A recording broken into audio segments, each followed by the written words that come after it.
poucas pessoas têm sofrido por Deus, como fez o apóstolo Paulo.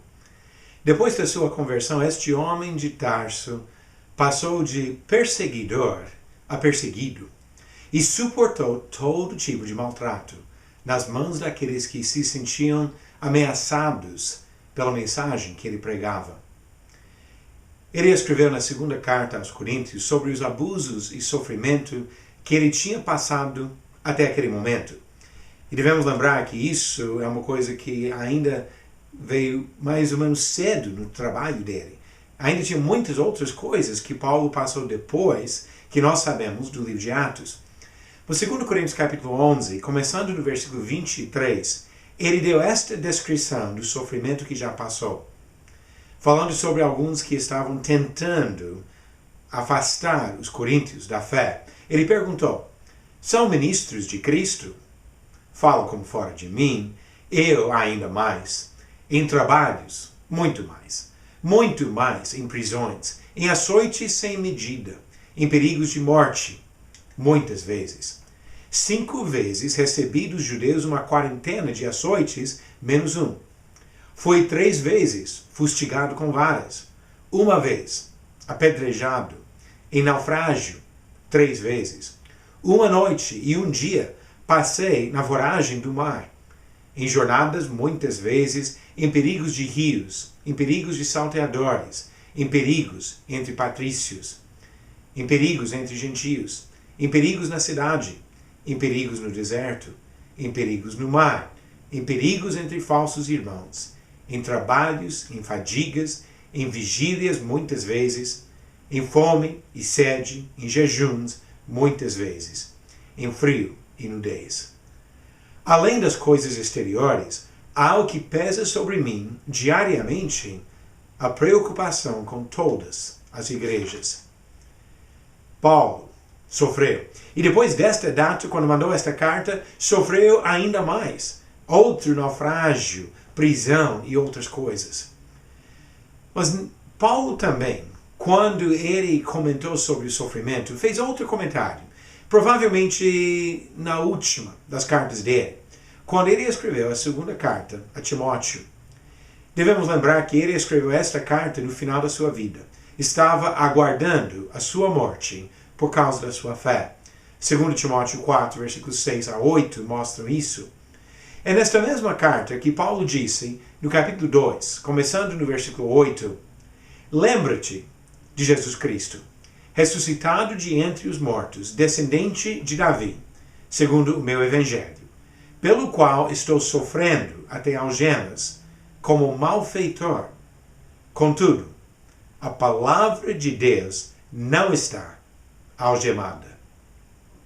Esta frase que eu quero frisar agora.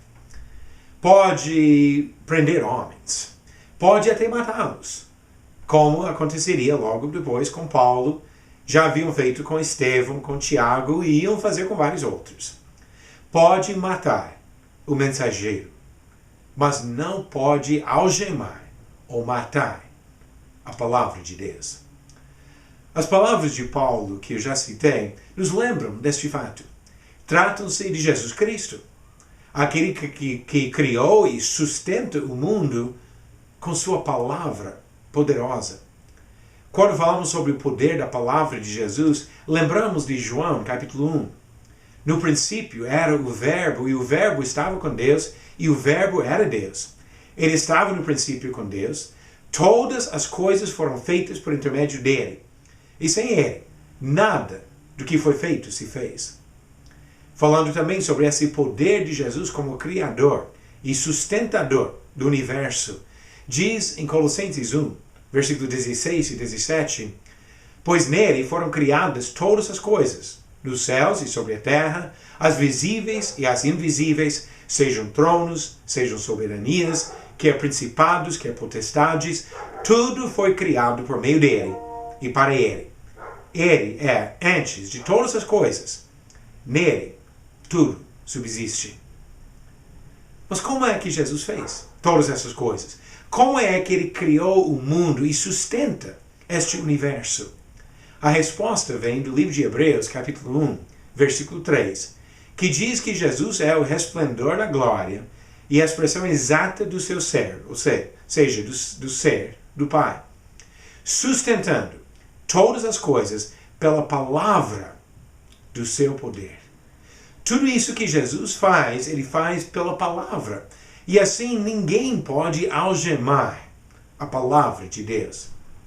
Apesar de todas as perseguições ao longo dos últimos 2000 anos, de Jesus até hoje, de Paulo até hoje, a palavra de Deus continua viva e eficaz.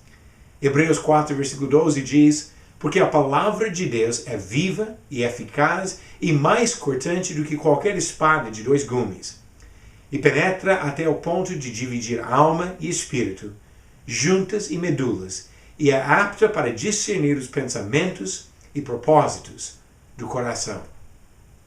Esta palavra é permanente, é eterna, não será algemada pelo homem, não será morta pela força do homem, porque esta palavra dura para sempre. 1 Pedro 1, versículos 23 a 25, pois fostes regenerados não de semente corruptível, mas de incorruptível, mediante a palavra de Deus, a qual vive e é permanente. Pois toda carne é como a erva, e toda a sua glória é como a flor da erva. Seca-se a erva e cai a sua flor. A palavra do Senhor, porém, permanece eternamente. Ora, esta é a palavra que vos foi evangelizada. Os homens, até hoje, tentam algemar a palavra. Tentam achar alguma maneira de negar o poder da palavra de Jesus Cristo. Ironicamente, as pessoas que mais procuram limitar e algemar a palavra de Deus hoje são alguns que supostamente pregam o Evangelho. Quando eles rejeitam as Escrituras como padrão infalível e eterno para o nosso serviço, ou quando tratam a Bíblia como um livro antiquado e ultrapassado, estão tentando restringir a força da eterna e viva palavra de Deus. Nós, hoje, precisamos conhecer a palavra, praticar o que está escrito na palavra de Deus, ensinar a mensagem que Deus revelou nas Escrituras, porque a palavra de Deus é viva e eterna.